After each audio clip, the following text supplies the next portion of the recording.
న్యాయవాదులుగా భారతదేశ పౌరులుగా ఈనాడు చైనా ప్రభుత్వం అక్కడ ఉన్నటువంటి సైన్యం కవ్వించే చర్యలను ఖండిస్తూ ప్రపంచంలో 200 దేశాలుంటే అత్యధికమైనటువంటి దిగుబడి చేసుకుంటున్నటువంటి దేశం భారతదేశం.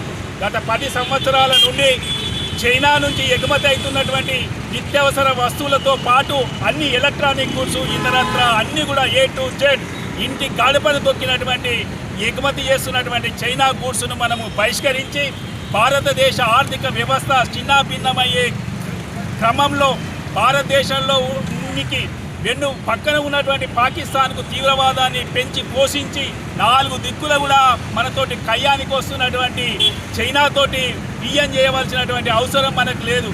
భారత పౌరులుగా జరగబోయేటటువంటి సంఘటనలను బేరీజు వేసుకుని ఈ రోజు నుండి మనం చైనా వస్తువులను బహిష్కరిద్దామని ప్రమాణం చేద్దాం.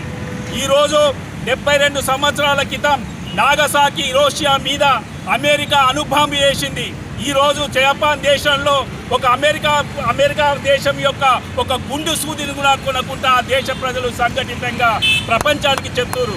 ఆ దిశగా మనం ప్రయాణించి భారత పౌరులు సంఘటితంగా ఉంటారని, భారతదేశ సార్వభౌమత్వాన్ని రాజకీయ ఆర్థిక అభివృద్ధి దిశలో పయనిస్తారని ప్రపంచ దేశాలకు చెప్దాం.